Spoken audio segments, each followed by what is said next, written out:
34 ayat 1 sampai 12. Beginilah pembacaan kebenaran firman Tuhan. Kemudian naiklah Musa dari dataran Moab ke atas gunung Nebo, yakni ke atas puncak Pisgah yang di tentangan Yeriko. Lalu Tuhan memperlihatkan kepadanya seluruh negeri itu. Daerah Gilead sampai ke kota Dan, seluruh Naftali, tanah Efraim dan Manasye, seluruh tanah Yehuda sampai laut sebelah barat, tanah Negeb dan lembah Yordan, lembah Yeriko, kota pohon korma itu sampai Joar. Dan berfirmanlah Tuhan kepadanya, inilah negeri yang kujanjikan dengan sumpah kepada Abraham, Ishak dan Yakub. Demikian, kepada keturunanmu akan kuberikan negeri itu. Aku mengizinkan engkau melihatnya dengan matamu sendiri, tetapi engkau tidak akan menyeberang ke sana. Lalu matilah Musa, hamba Tuhan itu, di sana di tanah Moab, sesuai dengan firman Tuhan. Dan dikuburkannya dia di suatu lembah di tanah Moab, di tentangan Bet Peor. Dan tidak ada orang yang tahu kuburnya sampai hari ini. Musa berumur 120 tahun ketika ia mati. Matanya belum kabur dan kekuatannya belum hilang. Orang Israel menangisi Musa di dataran Moab 30 hari lamanya. Maka berakhirlah hari-hari tangis perkabungan karena Musa itu. Dan Yosua bin Nun penuh dengan roh kebijaksanaan, sebab Musa telah meletakkan tangannya ke atasnya. Sebab itu orang Israel mendengarkan dia dan melakukan seperti yang diperintahkan Tuhan kepada Musa. Seperti Musa yang dikenal Tuhan dengan berhadapan muka, tidak ada lagi nabi yang bangkit di antara orang Israel. Dalam hal segala tanda dan mujizat yang dilakukannya atas perintah Tuhan di tanah Mesir terhadap Firaun dan terhadap semua pegawainya dan seluruh negerinya. Dan dalam hal segala perbuatan kekuasaan dan segala kedahsyatan yang besar yang dilakukan Musa di depan seluruh orang Israel. Hai Tefilus, dalam bukuku yang pertama aku menulis tentang segala sesuatu yang dikerjakan dan diajarkan Yesus. Sampai pada hari ia terangkat, sebelum itu ia telah memberi perintahnya oleh Roh Kudus kepada rasul-rasul yang dipilihnya. Kepada mereka ia menunjukkan dirinya setelah penderitaannya selesai, dan dengan banyak tanda ia membuktikan bahwa ia hidup. Sebab selama 40 hari ia berulang-ulang menampakkan diri dan berbicara kepada mereka tentang kerajaan Allah. Pada suatu hari ketika ia makan bersama-sama dengan mereka, ia melarang mereka meninggalkan Yerusalem dan menyuruh mereka tinggal di situ menantikan janji Bapa. Yang demikian katanya, telah kamu dengar daripadaku. Sebab Yohanes membaptis dengan air, tetapi tidak lama lagi kamu akan dibaptis dengan Roh Kudus. Maka bertanyalah mereka yang berkumpul di situ, Tuhan, maukah engkau pada masa ini memulihkan kerajaan bagi Israel? Jawabnya, engkau tidak perlu mengetahui masa dan waktu yang ditetapkan Bapa sendiri menurut kuasanya. Tetapi kamu akan menerima kuasa kalau Roh Kudus turun ke atas kamu, dan kamu akan menjadi saksiku di Yerusalem dan di seluruh Yudea dan Samaria dan sampai ke ujung bumi. Sesudah ia mengatakan demikian, terangkatlah ia disaksikan oleh mereka, dan awan menutupnya dari pandangan mereka. Ketika mereka sedang menatap ke langit waktu ia naik itu, tiba-tiba berdirilah dua orang yang berpakaian putih dekat mereka, dan berkata kepada mereka, hai orang-orang Galilea, mengapakah kamu berdiri melihat ke langit? Yesus ini yang terangkat ke surga meninggalkan kamu, akan datang kembali dengan cara yang sama seperti kamu melihat dia naik ke surga. Maka kembalilah rasul-rasul itu ke Yerusalem dari bukit yang disebut Bukit Zaitun, yang hanya seperjalanan sabat jauhnya dari Yerusalem. Setelah mereka tiba di kota, naiklah mereka ke ruang atas, tempat mereka menumpang. Mereka itu ialah Petrus dan Yohanes, Yakobus dan Andreas, Filipus dan Thomas, Bartolomeus dan Matius, Yakobus bin Alfeus dan Simon orang Selot, dan Yudas bin Yakobus. Mereka semua bertekun dengan sehati dalam doa bersama-sama dengan beberapa perempuan serta Maria, ibu Yesus, dan dengan saudara-saudara Yesus. Maka pada hari-hari itu berdirilah Petrus di tengah-tengah saudara-saudara yang sedang berkumpul itu. Kira-kira 120 orang banyaknya, lalu berkata, hai saudara-saudara, haruslah genap nas kitab suci yang disampaikan Roh Kudus dengan perantaraan Daud tentang Yudas, pemimpin orang-orang yang menangkap Yesus itu. Dahulu ia termasuk bilangan kami dan mengambil bagian di dalam pelayanan ini. Yudas ini telah membeli sebidang tanah dengan upah kekejahatannya. Lalu ia jatuh tertelungkup dan perutnya terbelah sehingga semua isi perutnya tertumpah keluar. Hal itu diketahui oleh semua penduduk Yerusalem, sehingga tanah itu mereka sebut dalam bahasa mereka sendiri Hakaldama, artinya tanah darah. Sebab ada tertulis dalam kitab Mazmur, biarlah perkemahannya menjadi sunyi dan biarlah tidak ada penghuni di dalamnya, dan biarlah jabatannya diambil orang lain. Jadi harus ditambahkan kepada kami seorang dari mereka yang senantiasa datang berkumpul dengan kami selama Tuhan Yesus bersama-sama dengan kami. Yaitu mulai dari baptisan Yohanes sampai hari Yesus terangkat ke surga meninggalkan kami untuk menjadi saksi dengan kami tentang kebangkitannya. Lalu mereka mengusulkan 2 orang, Yusuf yang disebut Barsabas dan yang juga bernama Justus dan Matias. Mereka semua berdoa dan berkata, "Ya Tuhan, Engkaulah yang mengenal hati semua orang. Tunjukkanlah kiranya siapa yang Engkau pilih dari kedua orang ini untuk menerima jabatan pelayanan, yaitu kerasulan yang ditinggalkan Yudas yang telah jatuh ke tempat yang wajar baginya."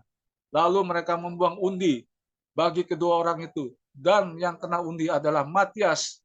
Dan dengan demikian, ia ditambahkan kepada bilangan ke-11 rasul itu. Demikianlah sabda Tuhan. Oke, haleluya, luar biasa. Firman Tuhan selalu.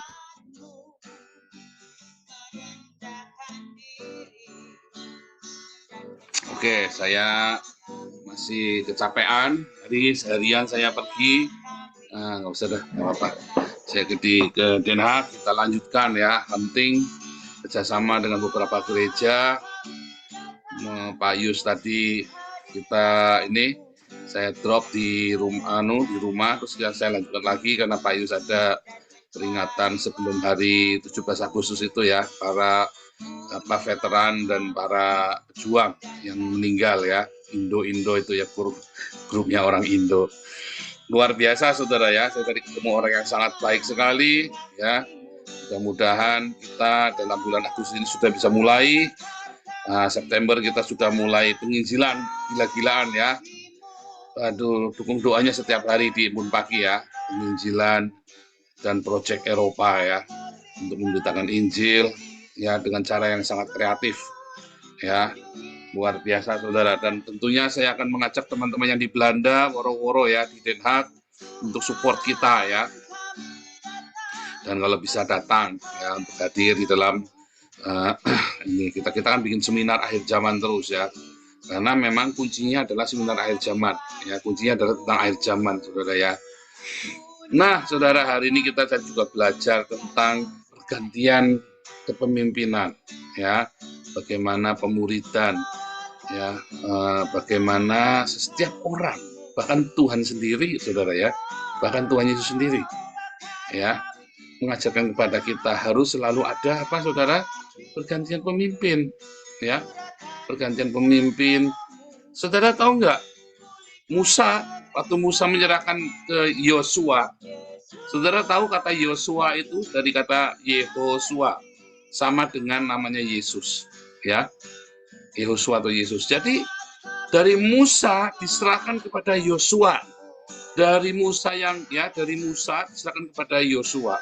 Itu adalah sebuah nubuatan saudara, yaitu dari Musa, Torah kepada Yesus ya.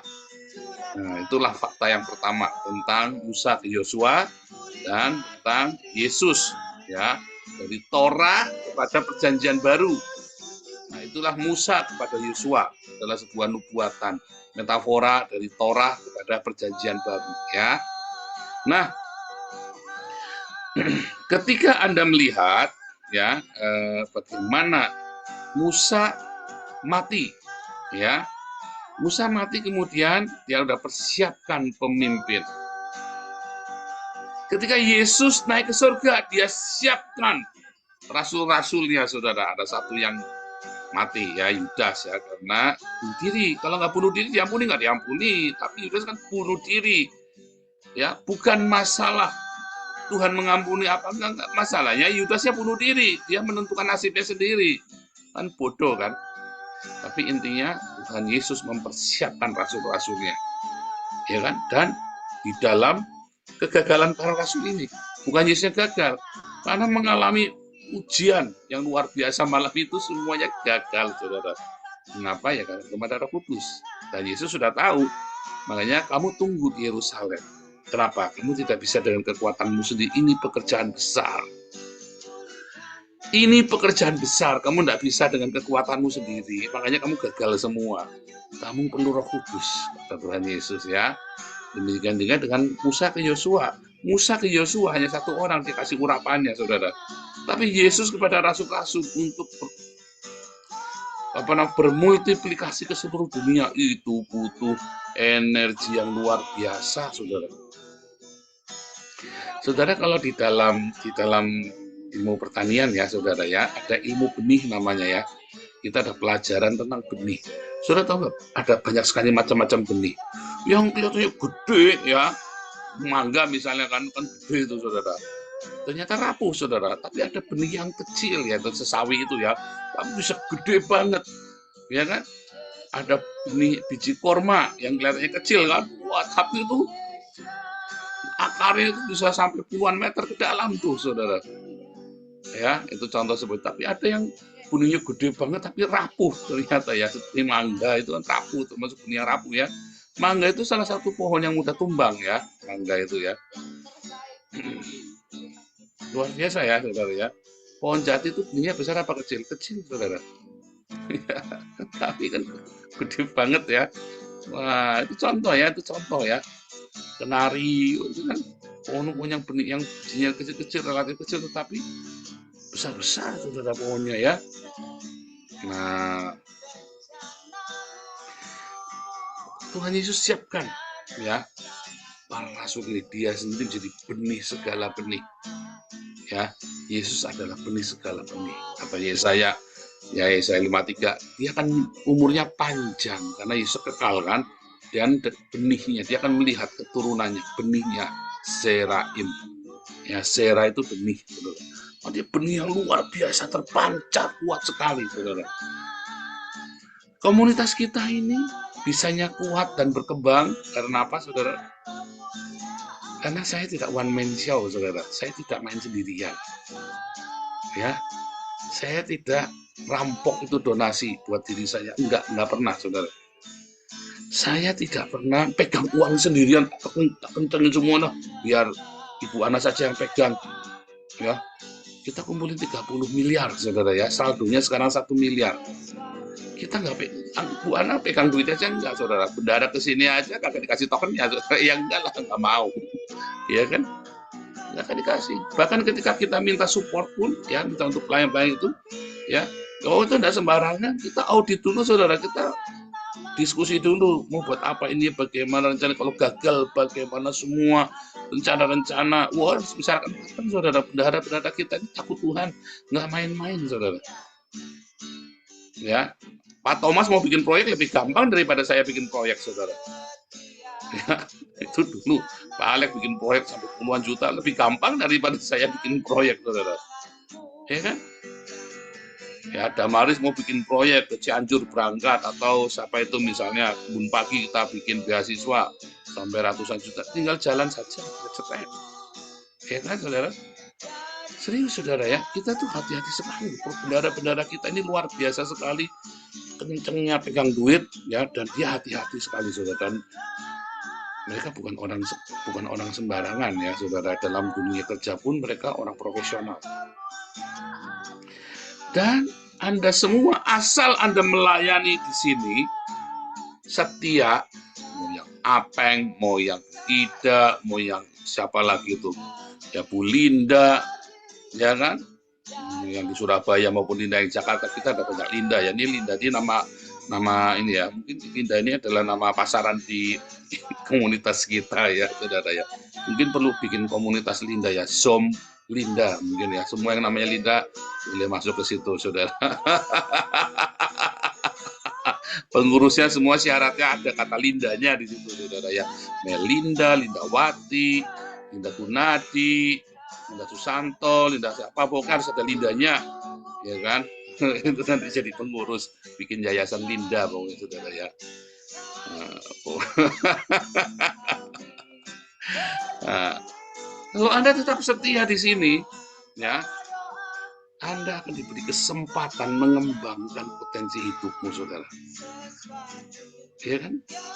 Karena misalnya nih, saya kan cuma pengikut nih Pak Mulya nih. Wah, itu kan saya bilang nih Pak Mulya nih harus, ya kita doakan ya Pak Mulya bisa berangkat ke Belanda, saudara ya. Coba dari cuman diagen, dulu cuman bantuin malah ya, bukan dapur umum, yang malah cuman bantu dulu Pak Mulya itu cuma bantu bagi-bagi. Saya ngeliat, nah orang ini cepetan tangkap nih. Itu ya, ini ada Pak David ya yang tukang nyari orang berbakat. Ini Pak David ini hebat ini, tukang mencari orang berbakat. Apa namanya, orang suka itu yang suka nyari orang berbakat, bukan hunter apa? Oke, ada ya, ada namanya tukang talent scouting. Apa namanya? Talent scouting. Talent scouting ya, saya lupa bukan itu, tapi ada satu namanya yang lebih ini lagi ya. Kalau di orang kerja kan headhunter ya, untuk mencari orang kerja. Tapi ini orang mencari talent seeker. Tapi ada namanya saya lupa ya.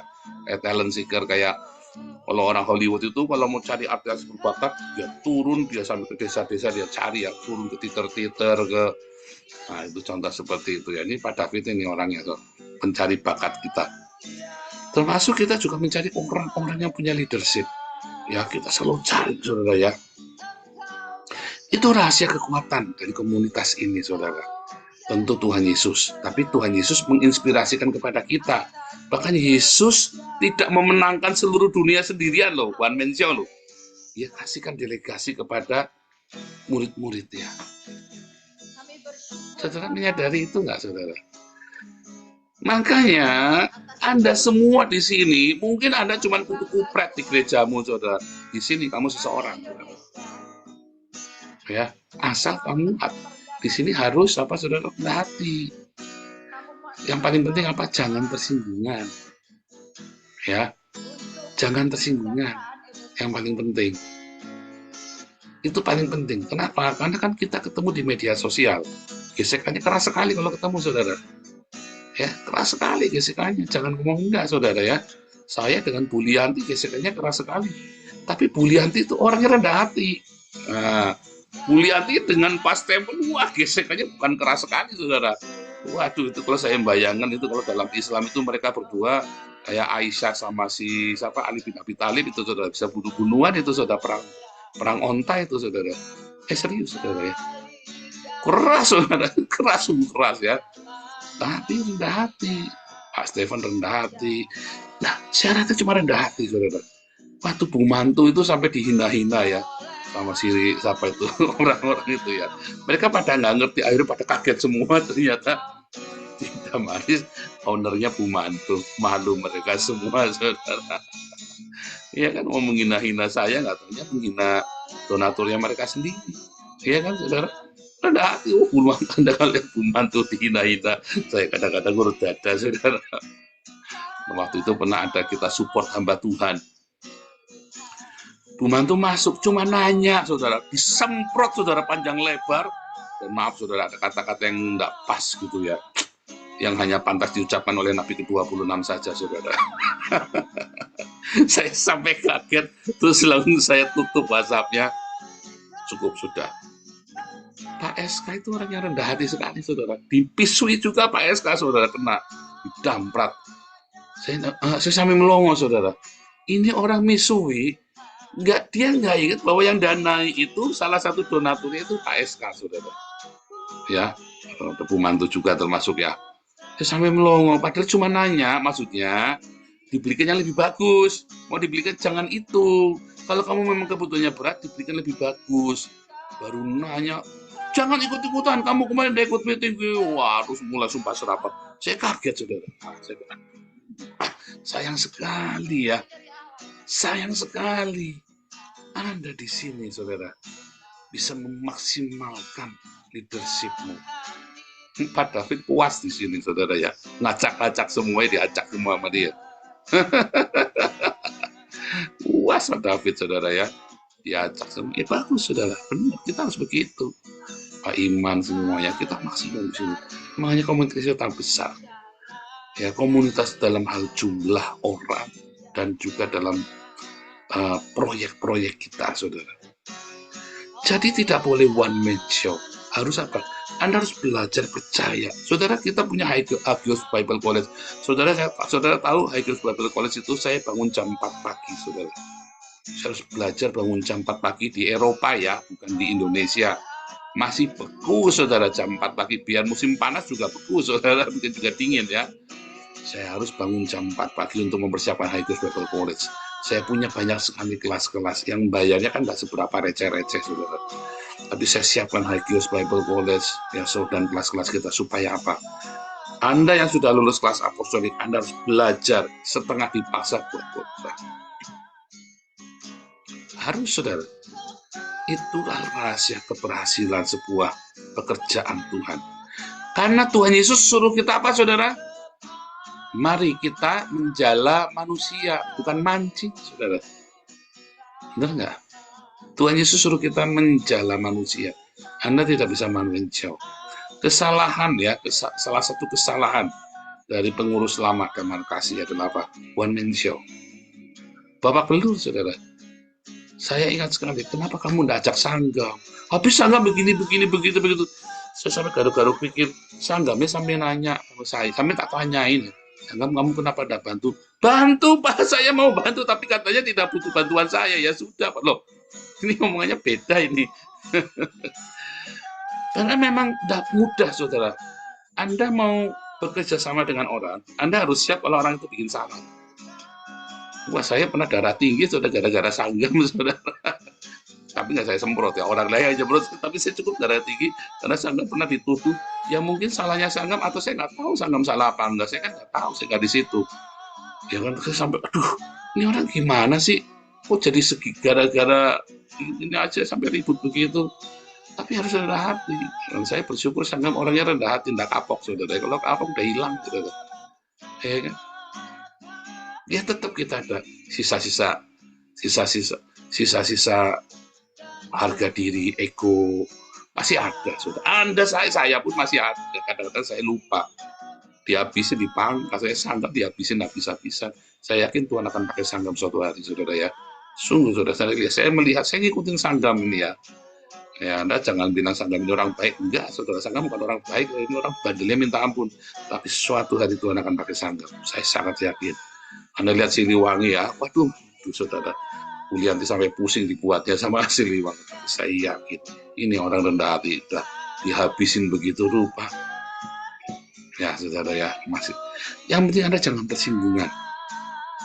Waktu bekerja sama pasti gesekan, saudara. Tak jamin pasti gesekan. Nggak mungkin nggak gesekan, nggak mungkin nggak salah paham, tidak mungkin. Orang Bulianti sama Pak Stephen kurang apa tuh? Bisa salah pahamnya hampir 1 tahun, saudara. Sampai kita pusing dibuatnya. Itu, saudara. Ya. Yang penting Anda rendah hati, jangan mundur, jangan berapa udah kita mundur aja, udah bisa. Tahan. Diam dulu. Saya kalau mau sakit hati, sudah banyak sakit hati, saudara. Saya disalah-salahin karena kamu salah pilih orang. Saya tidak pernah salah pilih orang, saudara. Saya tidak pernah salah pilih orang. Saya tahu kalau orang itu salah. Tapi saya memberi kesempatan orang untuk bikin salah. Sebab saya pun diberi kesempatan sama Tuhan. Dan saya berhasil. Dan tidak semua orang berhasil, saudara, diberi kesempatan. Cuman orang ini tidak akan lagi bisa menyalahkan orang lain. Saya sudah beri kesempatan buat banyak orang. Kalau orang ini tetap belajaran, itu bukan salahnya kita. Dia sendiri yang memilih demikian. Oh iya, dan saya tegas kalau sudah sampai batas, kita tetap kasih batasan. Karena ini kan uangnya bukan gaib, saudara. Uangnya kan tidak gaib, tiba-tiba digandakan, ya kan, menggandakan uang. Perlu saya gandakan, ya kan, nggak begitu. Nah, dikit lagi, saudara. Jadi, ya, Anda di sini, kita ada kelas-kelas pemuritan, lihat semua. Semua udah mulai, ya kan? Saya kan sudah mulai jarang ya untuk pemuritan. Selalu saya dengarkan ya waktu Pak Weli ngajar, terus saya bilang kalimat-kalimatnya, urutannya, wah ini yang saya mau. Ya, saya lihat Pak David ngajar, Pak Hari ikut ngajar, Pak Enardo ngajar, Pak Sumantri ngajar. Satu-satu saya amatin. Saya bilang, ini kita akan cepat besar dengan kasih karunia Tuhan. Karena orang-orang ini ya sudah menduplikasi, saudara. Menduplikasi ya, ada. Jadi kita punya pattern, ya kan? Dan orang-orang ini tahu ketika punya pattern, maka mereka harus praktek sehari-hari. Kalau udah praktek Anda rugi, goblok. Salahmu sendiri, bukan salah saya. Saya kan hanya mengajarkan patternnya. Ya kan kuncinya. Ya kamu kalau jalan, kamu udah jalan, ya kamu rugi. Ya, bisa jadi nanti tiba-tiba kita punya murid baru HPC 2, tiba-tiba udah melejit kayak dokter Ido, termasuk orang baru kita, saudara. Bisa jadi tiba-tiba dokter Ido bisa melejit sedemikian rupa meninggalkan yang lain. Ya, sehingga bisa, saudara ya. Dan kita tidak dibatasi oleh gereja apapun. Anda boleh tetap ke gereja manapun. Coba kalau Anda pergi ke gereja lain. Kalau sudah melayani, dikeluar fatwa sama gerejanya. Orang ya, para aktivis GBI, Komsel semua yang datang ke Batra harus mengundurkan diri. Anda mau pergi ke Batra, mau pergi ke Saksi Yehova, Anda tetap pergi sama Stephen, bahkan Anda pergi sama Rudi Yohanes pun tetap apa-apa, tetap di sini. Anda belajar sama Saifuddin Ibrahim pun tetap boleh di sini melayani. Loh Pak, kemarin katanya nggak boleh lewat, iya karena kan lagi kekeran sama Kalarua. Makanya stop dulu, bukan diberhentikan, stop dulu. Kamu supaya kita jelas nih. Kamu mau ke sana Pak sini supaya kita lagi pergantian kepengurusan. Itu saja kita kebobolan kan? Ada yang dua muka kan, akhirnya merapat ya kan, pura-pura merapat ke sini, cuman mau mata-matai, padahal dalam hati saya ini orang goblok, apanya yang dimata-matai, apa yang di sini semua, kita tidak ada yang ditutupin, pasti apa yang kita kerjakan pasti semua orang tahu, nggak ada yang ditutupin, saudara, semua terbuka dengan jelas. Itulah rahasia kedua, kekuatan kita, saudara. Ya, satu karena kita belajar memuridkan, kita belajar memberikan impartasi visi itu dan diduplikasikan oleh kalian. Pak rugi dong Pak duitnya. Enggak, saudara. Berkat Tuhannya saya kan bukan dari saya minta-minta sama kalian. Yang aneh-aneh berkatnya, saudara. Serius, saudara, berkatnya dari yang aneh-aneh. Ya. Kemarin saya mau kuliah, saya mau beli ini kan, beli peralatan semua. Berkatnya dari mana? Dari pemerintah Belanda. Apakah Anda ngasih? Enggak. Ya kan, waktu itu apalagi, belum percaya kalian kan. Dua, saya mau kuliah. Saya nggak minta, saya cuma ngasih tahu, tiba-tiba saya dapat berkat lagi, ya, ada pokoknya uangnya 100 juta buat kuliah, saudara. Ya kan, saya tulis 100 juta di AIFA, saudara. Apalagi, saudara. Dan banyak sekali berkat nanti ya, kalau proyek ini jadi nanti kita lihat bagaimana Tuhan bekerja. Makanya saudara ya, hidup saya di sini pun nggak pernah minta-minta, ya kan? Dan seringkali yang ngasih adalah dari orang tak terduga, saudara. Ya, kedua tadi ya, bagaimana kita belajar setelah kita mendelegasikan, ya kan? Kita belajar mendelegasikan, jangan jadi harus percaya, belajar kasih kesempatan orang lain untuk salah. Dan kita belajar untuk jangan tersinggungan. Pasti ada gesekan, pasti ada pergumulan. Anda harus rendah hati, saudara. Ya, dan ketika Anda sedang diberi kesempatan, ayo bangun. Saya tidak pernah nanya latar belakangmu, saudara. Serius, saudara. Tapi di sini kamu bangun integritasmu, kredibilitasmu, kapabilitasmu. Saya juga bekas penjahat, saudara. Ya kan? Orang ungkit-ungkit saya segala macam. Ya kan? Banyak yang cita-cita, oh ini penjahat, rampok apa segala macam, residivis segala macam. Nggak apa-apa, saudara. Nyatanya ada nggak uang yang saya rampok? kalian? Nggak ada, sudah ada nggak kalian saya tipu sekarang? 3 tahun kita kumpulin 30 miliar. Uangnya ada semua jelas. Iya kan? Coba Anda yang ngaku-ngaku orang baik, itu bablas semua sudah. Jangankan 30 miliar, baru 400 juta saja sudah kesana. udah gegerannya pagi siang malam. Kita pernah enggak gegeran duit? Enggak pernah, saudara. Tenang semua, ya kan? Makanya ketika Anda dikasih kesempatan, gunakan itu. Bangun kredibilitasmu. Bangun integritas itu. Bangun kapasitasmu. Ya, saudara ya. Itu penting. Jangan sampai meleset. Ya, karena itulah kekuatan yang Tuhan berikan pada kita. Ya, dengan apa? Meneladani apa yang Yesus ajarkan di dalam pemuridan. Takut nggak Pak saya kehilangan nanti? Ya enggak lah. Ya kan? Dengan kekurangan berkat saya, saudara. Saya siapkan semua ya, mahasiswa HBC. Saya siapkan semua kalian, kelas apostolik semua.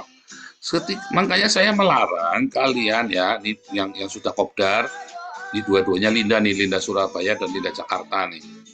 Ya, Linda Surabaya dan Linda Jakarta, jangan pernah ngundang pengkhotbah dari organisasi lain.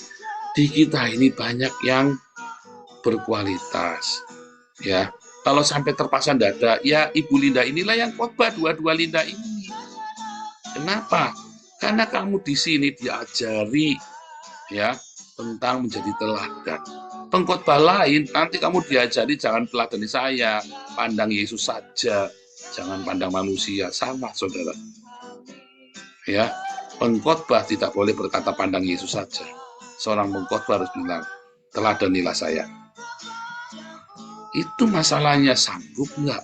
Dan Anda harus belajar ngomong, teladanilah saya. Seperti saya meneladani Kristus. Ya, yang terakhir, saudara, yang ketiga, ya, dalam komunitas ini, ya, walaupun ada gesekan, tidak pernah kita menolak orang untuk kembali. Ya, Pak Putih sudah kembali sama kita, ya kan, Pak Toping kembali kepada kita. Itu, saudara, selalu ada pertobatan. Selalu ada pertobatan di sana. Jangan khawatir, ya. Saya cukup waras untuk mengerti bahwa namanya gesekan bisa terjadi. Yang penting, waktu gesekan kamu jangan nyebrang ke orang Islam, saudara. Langsung tak musuhi, saudara. Begitu kamu gesekan, terus kamu ngerasani saya kepada orang Islam, tak anggap kamu you, me, and. Ingat, saudara. Iya, kayak kemarin siapa itu ya, makanya ada satu orang ya, kita harus nyebrang ke orang Islam. Ya buat saya sudah, saya udah nggak respect, sudah, saya tutup. Ya, kita ini enggak kekurangan pengkhianat. Inilah roh-roh pengkhianat, roh antikristus. Ketika kamu menyerahkan saudaramu sendiri kepada musuh, ya kepada orang Islam ini, saudara. You, me, and. Udah selesai. Tapi selama kamu cuma dia kayak galarua, kayak itu cuma salah paham saja. Nanti kebenaran akan terbuka, nanti kita akan mengerti. Tapi kalau sudah kamu nyebrang ke orang Islam, kelar, kita sudah selesai. Kamu telepon saya pun nggak tak angkat, saudara. Karena apa? Karena 2 Yohanes 1 ayat 9 sudah jelas ngomong. Kalau orang yang tidak mengajarkan ini, jangan dekat-dekat lagi, saudara. Ya. 1 Yohanes 2 ayat 9, sorry ya. Jangan kasih salam pun jangan. Kalau orang sudah tidak tinggal diam di situ, dia udah murtad, udah pergi ke orang Islam. Jadi kita nggak tahu. Bukan karena benci, karena kita nggak tahu siapa lawan, siapa kawan kalau udah begitu. Ya kan? Ya, saudara ya. Jadi, saya selalu berkata, kita ini kan tidak dibatasi oleh gereja manapun. Anda mau dari gereja manapun, Anda bisa di sini. Ya. Kita ini lintas gereja, bahkan proyek yang kita bikin di Eropa, saya kerjasama dengan banyak gereja. Dan saya bilang, aku tidak bisa melakukannya sendiri. Tuhan Yesus suruh kita untuk menjala ikan, bukan mancing. Ya, saudara ya, network. Kita harus membuat sebuah net jala. Bagaimana kita berjejaring? Itu bisa dengan orang lain. Tetapi kalau untuk pengajaran, untuk mengajar, jangan. Kita bisa bekerja sama. Saya bekerja sama dengan banyak gereja, saudara. Tetapi kalau untuk khotbah, saya harus hati-hati benar. Dia harus tahu pengajaran kita. Ya, nanti tiba-tiba kamu diajarin, akhirnya malah ngomongin saya sesat lagi. Ya kan? Dia harus tahu dulu kita ini mau ngapain. Ya, saudara ya. Tuhan Yesus memberkati.